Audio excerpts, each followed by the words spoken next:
Hello प्यारे दोस्तों, स्वागत है आप सभी का आपके अपने YouTube चैनल सम्यक जीएस कोचिंग क्लासेस में। और हम अपनी क्लास में पढ़ रहे हैं भारतीय संविधान एवं राज्य व्यवस्था। और इन्हीं क्लासेस को आगे बढ़ाते हुए आज एक नई क्लास के साथ हम आपके साथ जुड़ चुके हैं। और हमने पिछले क्लासेस में जो पढ़ा है संविधान का भाग 1, भाग 2 और भाग 3 हम पढ़ रहे हैं, जिसमें हमने मूल अधिकार को स्टार्ट किया था। और मूल अधिकार पढ़ते हुए हमने देखा था कि हमारे संविधान में मूल अधिकार कितने हैं और मूल संविधान में कितने मूल अधिकार दिए थे, जिसमें मैंने आपको 2 आर्टिकल पढ़ाए थे, आर्टिकल 12 और आर्टिकल 13। आपने अगर मेरी पिछली क्लास देखी होगी तो आपको अच्छी तरह से समझ में आ गया होगा कि आर्टिकल 12 में क्या दिया हुआ है और आर्टिकल 13 में क्या दिया गया है। चलिए देखते हैं कि मूल अधिकार की जो नेक्स्ट क्लास है इसमें क्या देखते हैं, क्या पढ़ते हैं। देखो हम क्या पढ़ रहे थे, हम पढ़ रहे थे मूल अधिकार। क्या पढ़ रहे थे? मूल अधिकार, जिसको फंडामेंटल राइट्स भी कहा जाता है, मूल अधिकार। और मैंने आपको बताया था इससे पहली क्लास में कि हमारे यहाँ पर जो मूल अधिकार है वो कितने हैं, वो 6 प्रकार के मूल अधिकार वर्तमान में भारतीय संविधान भारतीय नागरिकों को प्रदान करता है। वो 6 कौन से थे? पहला कौन सा था? समता का अधिकार। दूसरा कौन सा था? स्वतंत्रता का अधिकार। नंबर 3 पर कौन था? शोषण के विरुद्ध अधिकार। नंबर 4 पर मैंने बताया था आपको धार्मिक स्वतंत्रता का अधिकार। नंबर 5 पर बताया था मैंने शिक्षा एवं संस्कृति का अधिकार। और नंबर 6 कौन सा था? संवैधानिक उपचारों का अधिकार। तो आइए देखते हैं आज हम जो हमारा पहला मूल अधिकार है उसको पढ़ने जा रहे हैं। और पहला मूल अधिकार आपका कौन सा है? पहला मूल अधिकार है आपका समता का अधिकार। कौन सा है? समता का अधिकार। समता के अधिकार को हम राइट टू इक्वालिटी के नाम से भी जानते हैं। समता का अधिकार क्या बोलते हैं इसको? Right to equality. और मैंने आपको बताया था कि जो समता का अधिकार है वो संविधान के किस अनुच्छेद से जाकर के किस अनुच्छेद तक जाकर के वो समाप्त हो जाता है। तो मैंने आपको एक ट्रिक भी बताई थी, यदि आपको याद है। ट्रिक कौन सी बताई थी मैंने? ट्रिक बताई थी मैंने 54, 24, 24। और इसी के साथ आप 6 के 6 जो हमारे मूल अधिकार हैं उनको आप यहाँ पर रख सकते हैं। तो यहाँ पे मैंने बताया था कि अनुच्छेद 14 से लेके कहां तक है? ये अनुच्छेद 18 तक जाकर के आपका समता का अधिकार समाप्त हो जाता है। अब 14 से लेकर के 18 तक ये जितने भी आर्टिकल हमारे संविधान में दिए गए हैं उन सभी अनुच्छेदों में किसका जिक्र करता है? वो समता के अधिकार का जिक्र करता है, राइट टू इक्वालिटी का जिक्र कर रहा है। तो देखते हैं कि किस अनुच्छेद में क्या दिया हुआ है। तो सबसे पहले हम पढ़ते हैं क्या? अनुच्छेद 14। अनुच्छेद 14 में क्या दिया हुआ है? देखो इसमें कहा गया है कि राज्य किसी व्यक्ति को भारतीय राज्य क्षेत्र में विधि, ध्यान से सुनना, विधि के समक्ष समता और विधि के समान संरक्षण। जी हाँ, विधि के समक्ष समता और विधि के समान संरक्षण, विधि के समान संरक्षण। वो कहता है, क्या कहता है? यानी कि राज्य किसी भी व्यक्ति को भारतीय राज्य क्षेत्र में विधि के समक्ष समता और विधि के समान संरक्षण से वंचित नहीं करेगा। जी हाँ, विधि के समान समता और विधि के समान संरक्षण से वंचित नहीं करेगा। अच्छा, ये हमारे यहाँ पर कहा कि विधि के समक्ष जो समता है और विधि के समान जो संरक्षण है, ये 2 अवधारणा हमारे यहाँ पर आर्टिकल 14 में दी गई है। अब जो दी गई है, अगर मैं इसकी बात करूं, ये जो विधि के समक्ष क्षमता है ये किस देश के संविधान से ली गई है, या विधि के समान जो संरक्षण है वो ये अवधारणा कहां से ली गई है? तो ध्यान से देखना, जो विधि के समक्ष क्षमता है ये ब्रिटेन के संविधान से ली गई है। कहां से? ब्रिटेन के संविधान से ली गई है। अगर मैं इसकी बात करूं तो ये कहां से ली गई है? ये अमेरिका के संविधान से ली गई है। कहां के? अमेरिका के संविधान से ली गई है। तो ध्यान आ रहा है, इनके दोनों बातों को आपको याद रखना। ये कहां से है? ब्रिटेन के संविधान से। और दूसरे वाली कौन सी कहां से है? यह है अमेरिका के संविधान से। अच्छा, अगर बात पूछ ले यहां से, अगर एक प्रश्न आ जाता है कि जो विधि के समक्ष क्षमता है और विधि के समान संरक्षण, इनमें से कौन सी नकारात्मक अवधारणा है और कौन सी इनमें से सकारात्मक अवधारणा है? तो हमारे यहाँ पर जो विधि के समक्ष क्षमता है ये कैसी है? एक नकारात्मक अवधारणा है। और अगर मैं बात करूं विधि के समान संरक्षण की, तो विधि के समान संरक्षण जो है यह है एक, क्या है? ये एक सकारात्मक, कैसी है? एक सकारात्मक अवधारणा ये हमारे संविधान में दी गई है। अच्छा, इन दोनों का मतलब क्या है? इनको ध्यान से समझिए। देखो, विधि के समक्ष जो समता है वो कहते हैं, वो क्या कहता है? यानी कि समान परिस्थिति वाले व्यक्तियों को, यानी कि समान परिस्थिति में यदि कोई व्यक्ति है, और हमारे यहाँ पर जो विधियां है, जो कानून है, उन सभी व्यक्तियों को यानी कि जो समान परिस्थिति में है उनको विधि के अधीन ही रखा जाएगा। ऐसा नहीं होगा कि एक व्यक्ति जो है वो एक ऊंचे पद पर है और एक व्यक्ति जो एक आम नागरिक है उनके साथ अलग अलग व्यवहार किया जाएगा। जी नहीं, वो कहता है कि विधि के समक्ष समता, दोनों के साथ समान व्यवहार किया जाएगा, यानी कि दोनों को समान तरीके से ही विधि जो होगी वो सबको यानी कि यहाँ पर प्रदान की जाएगी। अगर बात करें विधि के समान संरक्षण की, तो विधि के समान संरक्षण में दिया हुआ है यानी कि राज्य क्या करेगा, अगर समान परिस्थिति वाले जो दो लोग हैं, ठीक है, उन दोनों पे जो हमारा विधि है यानी कि हमारा जो कानून है उन दोनों व्यक्तियों को समान रूप से संरक्षण करेगा, यानी कि समान रूप से संरक्षण प्रदान करेगा। ऐसा नहीं हो कि एक को तो ज्यादा प्रदान कर रहा है, एक को कम प्रदान कर रहा है, तो दोनों को समान संरक्षण दिया जाता है। तो इसलिए हमारे यहाँ पर क्या है, विधि के समक्ष समता है, यानी कि अगर समान परिस्थिति में कोई दो व्यक्ति हैं तो उन दोनों पर जो हमारा कानून है, जो हमारी विधि है, वो क्या होगी, समान रूप से लागू होंगी, उन दोनों को समान रूप से उसके अधीन रखा जाएगा। और अगर बचाव की बात करें, संरक्षण की बात करें, तो यानी कि समान परिस्थिति वाले व्यक्तियों को विधि के अधीन यानी कि संविधान के अधीन यानी कि दोनों को समान संरक्षण प्रदान किया जाएगा, किसी भी प्रकार का कोई भेदभाव नहीं किया जाएगा। ये हमारा आर्टिकल 14 कहता है। अगर हम इसके बाद देखें जो हमारा आर्टिकल 15 है, आर्टिकल 15 में क्या दिया हुआ है, ठीक है, आर्टिकल 15 को देखते हैं। आर्टिकल 15 में क्या दिया है, यानी कि धर्म, जन्म स्थान, लिंग, ठीक है, निवास स्थान, इन सब के आधार पर भेदभाव करने से रोका गया है। चलिए देखते हैं कि आर्टिकल 15 में क्या दिया हुआ है, ठीक है, अनुच्छेद 15। अब हम क्या पढ़ रहे हैं, अनुच्छेद 15। देखो अनुच्छेद 15 में जैसे कि मैंने आपको भी बताया कि अनुच्छेद 15 के अंतर्गत राज्य किसी भी व्यक्ति के साथ यानी कि जन्म स्थान, लिंग के आधार पर, उसके निवास स्थान के आधार पर, उसके वंश के आधार पर, इन सभी के आधार पर किसी भी प्रकार का भेदभाव नहीं करेगा। देखो अगर हम देखते हैं कि विभेद करने से रोका गया है, ठीक है, किसको, यानी कि विभेद करने से रोका गया है। अब विभेद करने से जो रोका गया है वो कैसे, देखो अगर हम आर्टिकल 15 को पढ़ें तो आर्टिकल 15 के 5 उपखंड दिए हुए हैं। कितने दिए हुए हैं, 5 उपखंड दिए। तो देखते हैं कि अनुच्छेद 15 का जो फर्स्ट है उसमें क्या कहा गया है। देखो अनुच्छेद 15 का जो फर्स्ट है उसमें यही कहा गया है, यानी कि राज्य किसी भी व्यक्ति के साथ, किसी भी व्यक्ति के साथ, यानी कि उसके जाति के आधार पर, किसके आधार पर, जाति के आधार पर, उसके जन्म स्थान के आधार पर, उसके जन्म स्थान के आधार पर, या फिर धर्म के आधार पर, या फिर लिंग के आधार पर, या फिर वंश के आधार पर, ठीक है, या निवास के स्थान पर आदि, इन सभी के आधार पर राज्य किसी भी व्यक्ति के साथ किसी भी प्रकार का कोई भी भेदभाव नहीं करेगा। ये किसमें दिया हुआ है, आर्टिकल 15 के फर्स्ट में दिया हुआ है, यानी कि इन सभी के आधार पर भेदभाव करने से रोका गया। क्या किया गया है, भेदभाव करने से रोका गया है। क्या किया गया है, यानी कि भेदभाव करने से रोका गया है। उसके बाद अगर मैं बात करूं जो इसी का सेकंड है, यानी कि आर्टिकल 15 का अगर सेकंड की हम बात करें तो अनुच्छेद 15 का जो सेकंड है उसमें क्या दिया हुआ है।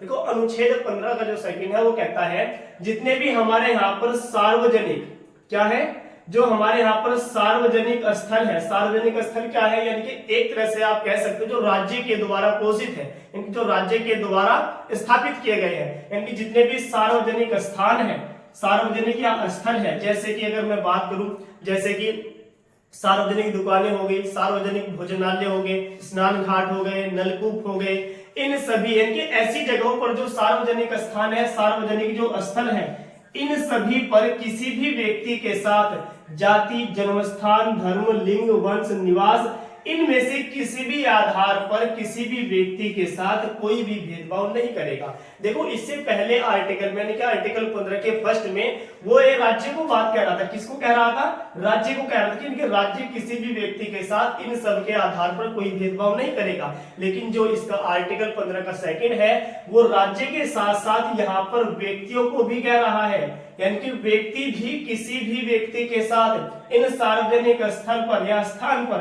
किसी भी प्रकार से कोई भेदभाव नहीं करेगा। इसी में हमारे परिवहन आ जाते हैं, जैसे कि सड़क है होगी हमारी, या बसें हो गई, ट्रेनें हो गई, क्या इन सभी में इनमें से किसी भी आधार पर आपके साथ कोई भेदभाव कर सकता है, नहीं कर सकता, क्योंकि हमारा संविधान का आर्टिकल 15 इन सबको क्या करता है, इनके विभेद करने से रोकता है, भेदभाव करने से रोकता है।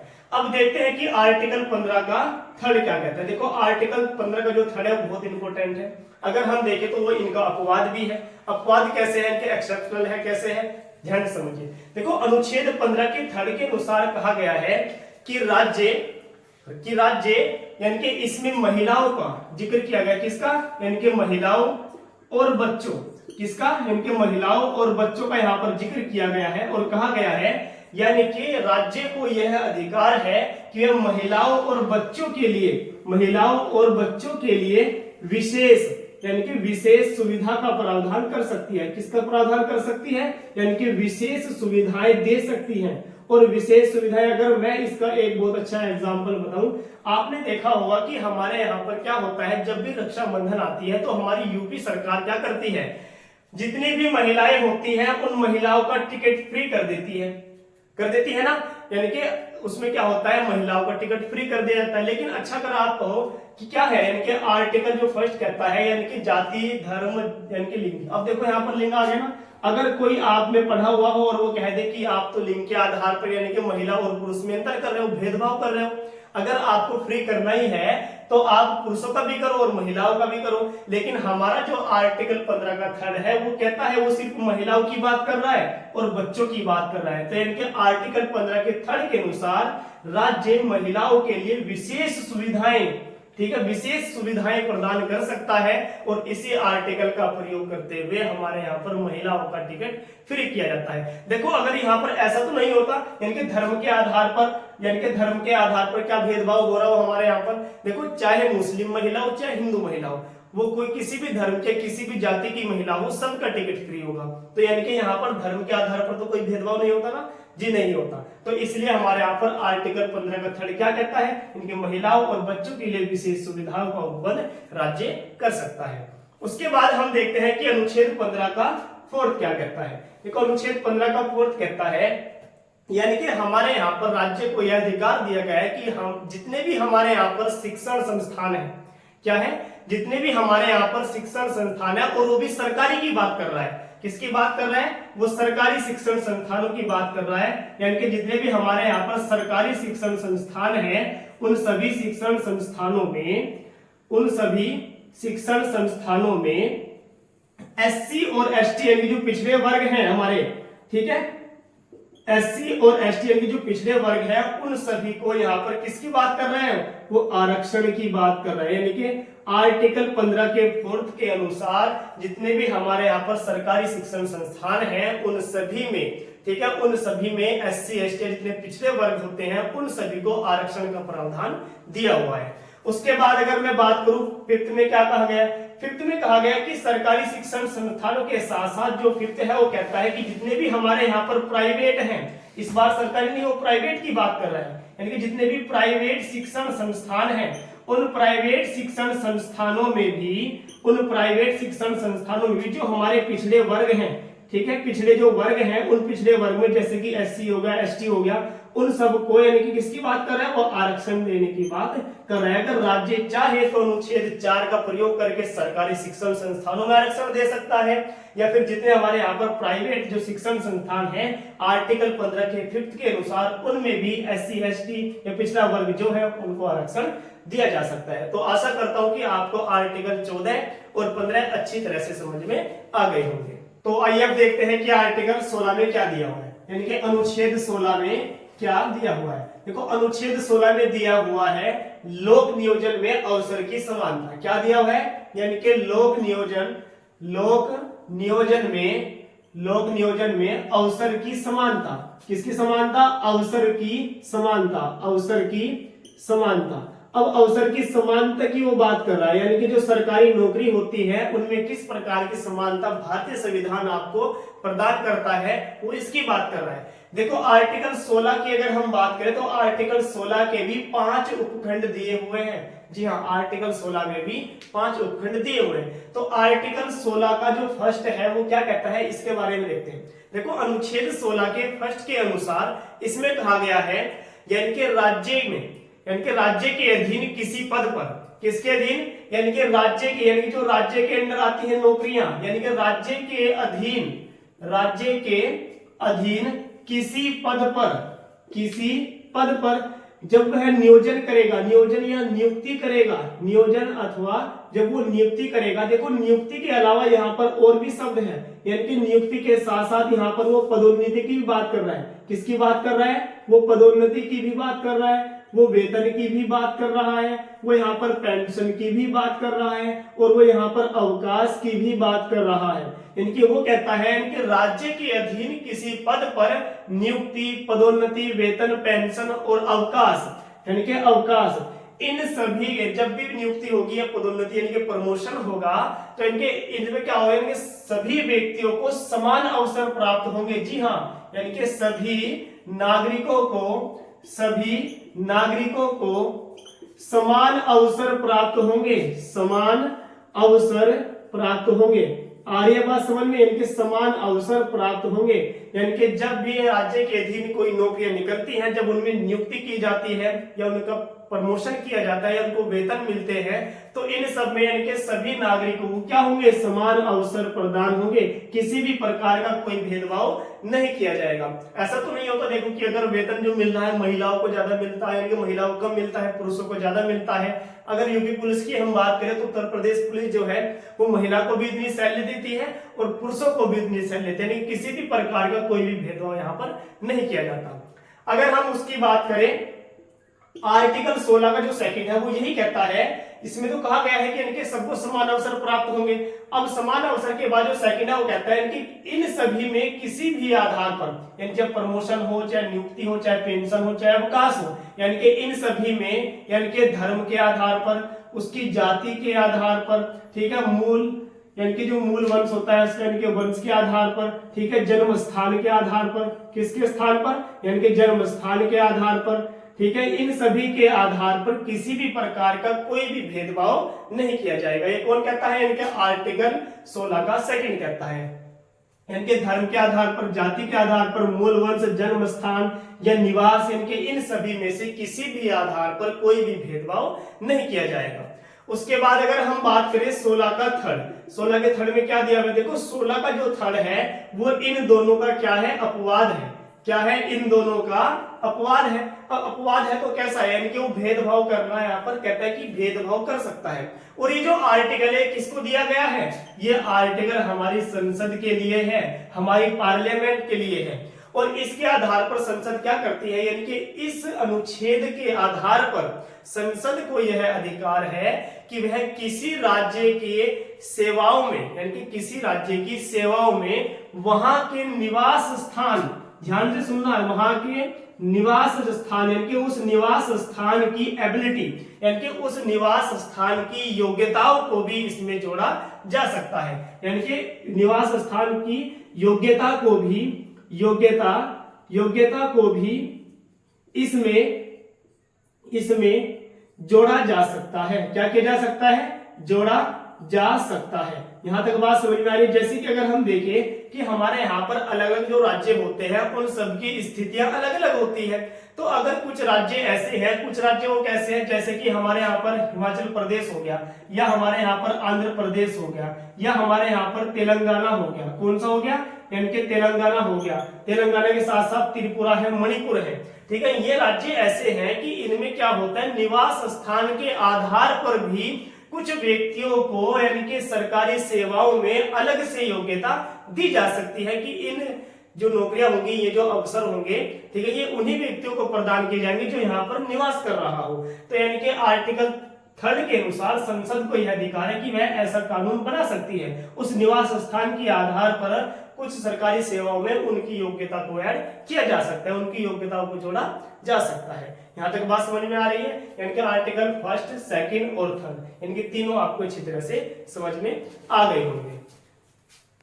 तो देखते हैं कि यानी कि अनुच्छेद 16 जो है, अनुच्छेद 16 का जो 4th है वो क्या कहता है? देखो अनुच्छेद 16 का जो 4th है उसमें क्या दिया हुआ है?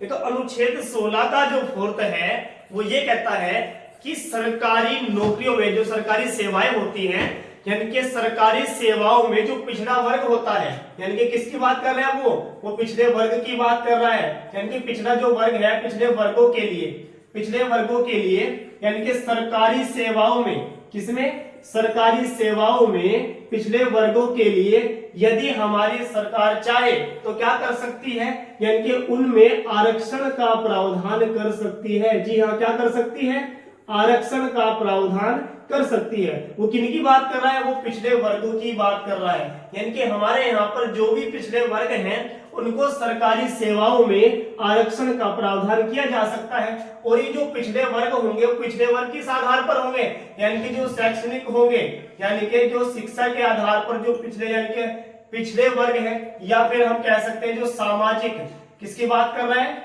यानी कि समाज के आधार पर क्या पिछड़ा वर्ग होगा। तो इस तरह से इन दोनों के आधार पर क्या हम क्या कर सकते, इन सबको आरक्षण प्रावधान संबंधित जो उपबंध हमारे संविधान के अंतर्गत दिए गए हैं। यानी कि अगर बात करें कोई पिछड़ा वर्ग है, अच्छा पिछड़ा वर्ग कौन होता है, ये कौन डिसाइड करता है। देखो हमारे संविधान के अंतर्गत एक आर्टिकल है और उस अनुच्छेद का नाम क्या है, अनुच्छेद 340। देखो अनुच्छेद 340 के अनुसार राष्ट्रपति को यह अधिकार है, किसको, यानी कि राष्ट्रपति को यह अधिकार है, राष्ट्रपति को यह अधिकार है कि वह एक पिछड़ा आयोग की स्थापना कर सकता है। कि पिछड़े वर्ग जो होता है, पिछड़ा वर्ग आयोग जो होता है क्या कर सकता है, उसकी स्थापना कर सकता है। अगर प्रश्न आ जाए कि जो पिछड़ा वर्ग है, यानी कि पिछड़ा जो आयोग है, पिछड़े आयोग की जो स्थापित यानी कि उसकी स्थापना करने का जो अधिकार दिया गया है वो किसको दिया गया है, राष्ट्रपति को दिया हुआ है। और जो हमारा पिछड़ा आयोग होगा वही यह डिसाइड करेगा कि किस वर्ग को पिछड़े वर्ग में लाना है और किसको पिछड़े वर्ग में नहीं लाना है। तो इसी के आधार पर हमारे जो आयोग है वो कहता है कि जो शैक्षणिक आधार पर यानी कि एजुकेशनल जो बैकवर्ड लोग होंगे या यानी कि सामाजिक पिछड़े वर्ग की बात करें, यानी कि जो सोशली बैकवर्ड लोग होंगे उन सबको क्या किया जाएगा, सरकारी सेवाओं में थोड़ा आरक्षण दिया जाएगा। इस प्रकार हमारे यहाँ पर सरकारी सेवाओं में भी यानी कि SC ST या पिछड़ा वर्ग जो OBC होते हैं, अदर बैकवर्ड क्लास, तो उनको भी क्या होता है यहाँ पर आरक्षण दिया जाता है। तो किसके आधार पर दिया जाता है, अनुच्छेद 16 के 4th के आधार पर सरकारी नौकरियों में पिछड़े वर्गों को आरक्षण का प्रावधान दिया जाता है सरकार के द्वारा। उसके बाद हम देखते हैं क्या अनुच्छेद 16 का 5, यानी कि 5 में क्या दिया हुआ है। देखो 5 में दिया हुआ है, देखो हमने जो अनुच्छेद 16 का फर्स्ट पढ़ा और सेकंड पढ़ा, वो क्या करता है, विभेद करने से रोकता है नियुक्ति में, नियोजन में या पदोन्नति में या अवकाश में या पेंशन में या वेतन में। लेकिन ये जो लास्ट के 3 है ना, 16 का 3rd, 16 का 4th, 16 का 5, ये इन सब की क्या है, अपवाद है। अपवाद क्या है, देखो अनुच्छेद 16 का जो 5 है ये भी क्या करता है, ये भी हमारे यहाँ पर भेदभाव करने को कहता है कि भेदभाव किया जा सकता है। भेदभाव किस प्रकार किया जाता है, देखो अगर राज्य के अधीन किसी पद पर यानी कि राज्य द्वारा कोई ऐसी विधि बनाई जानी है और वो विधि किससे संबंधित है, वो किसी धार्मिक से संबंधित है या किसी संप्रदाय से संबंधित है। ठीक है, अगर राज्य कोई ऐसी विधि बना रहा है जो किससे संबंधित है, वो किसी धार्मिक मुद्दे संबंधित या धार्मिक कोई विधि बनाई जा रही है या किसी संप्रदाय के आधार पर बनाई जा रही है, किसके आधार पर, सांप्रदायिकता के आधार पर, संप्रदाय के आधार पर बनाई जा रही है। तो इनमें से अगर कोई ऐसी विधि बनाई जाती है तो सरकार को यह अधिकार है कि वह जब भी कोई ऐसी विधि किसी धर्म के लिए बनाई जाती है तो उनमें से उसी धर्म के व्यक्ति को, जी हाँ, उसी धर्म के व्यक्ति को वहां पर नियुक्त किया जा सकता है। वहां पर यह नहीं होगा कि धर्म के आधार पर आप तो भेदभाव कर रहे हो कि अगर कोई विधि बनाई जा रही है तो उसमें तो कोई भी व्यक्ति नियुक्त किया जा सकता है। जी नहीं, ऐसा नहीं है।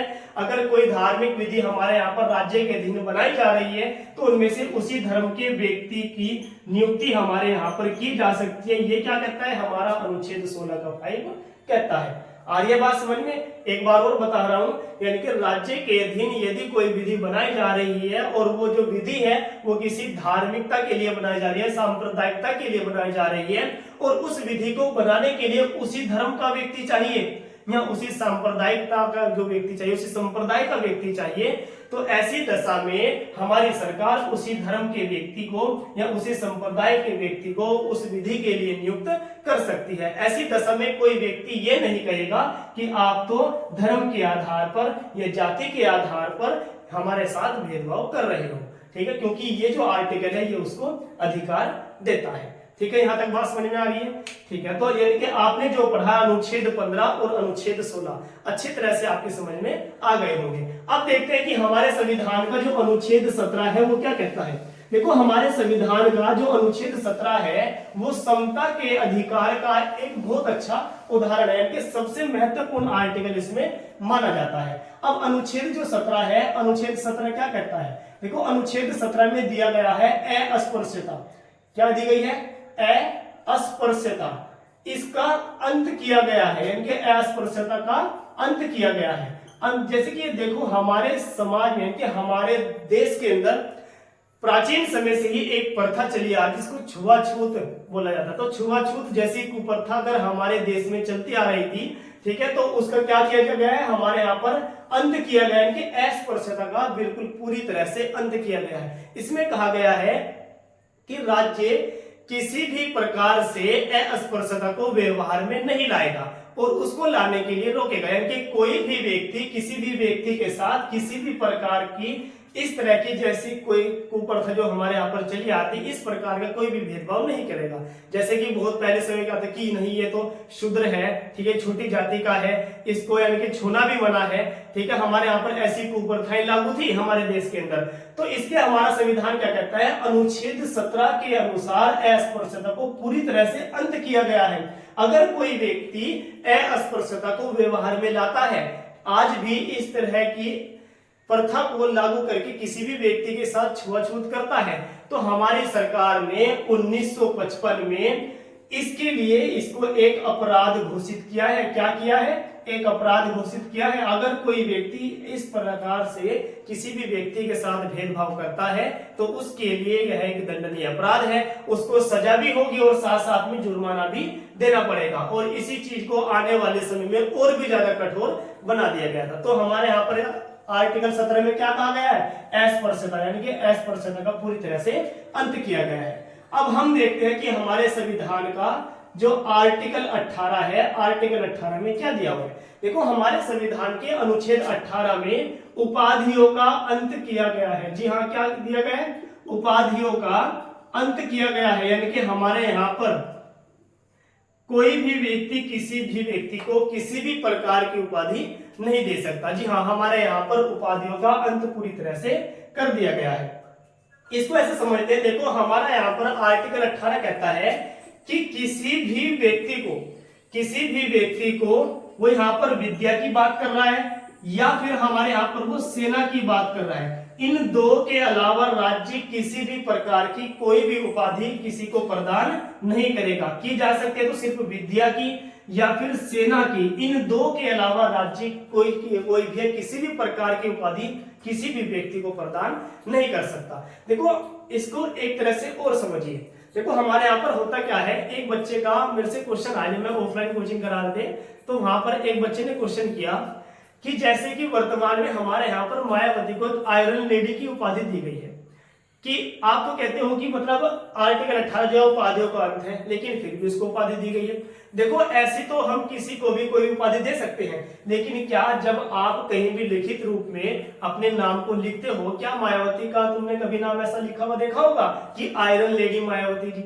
ऐसा तो नहीं लिखा होगा। लेकिन हाँ, अगर आपके पास विद्या की उपाधि है तो आप अपने नाम के सामने डॉक्टर लगा सकते हो अगर आपके पास पीएचडी है, या अगर आपके पास सेना का कोई भी उपाधि प्रदान की गई जैसे कि जनरल हो, कर्नल हो, ठीक है, ब्रिगेडियर हो, तो आप क्या जनरल यहाँ पर लिख सकते हो, जैसे कि जनरल विपिन रावत लिखते थे वो सर अपने नाम के आगे। जी हाँ, तो इस प्रकार यानी विद्या और सेना के अलावा किसी भी प्रकार की कोई उपाधि हमारे यहाँ पर नहीं दी जा सकती। अगर किसी भी व्यक्ति को अन्य कोई उपाधि प्रदान की गई है तो वो उसको सही तरह से व्यवहार में नहीं ला सकता। आ रही है बात समझ में? ठीक है। देखो हमारे यहाँ पर यह भी कहा गया है आर्टिकल 18 में कि कोई व्यक्ति अगर किसी व्यक्ति को विदेश से मिलने वाली कोई भी ऐसी उपाधि है तो वो भी भारत सरकार की आज्ञा के बिना उसको ग्रहण नहीं करेगा।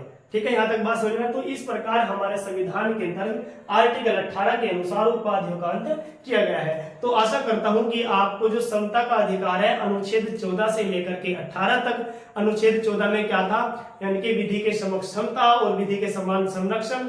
ठीक है, आर्टिकल 15 में हमने पढ़ा है यानी कि किसी भी व्यक्ति के साथ धर्म, जाति, मूल, वंश, लिंग इन सभी के आधार पर भेदभाव नहीं किया जा सकता। आर्टिकल 16 में हमने पढ़ा है लोक नियोजन में अवसर की समानता, इनके अवसर में किस प्रकार की समानता आपको दी जाती है।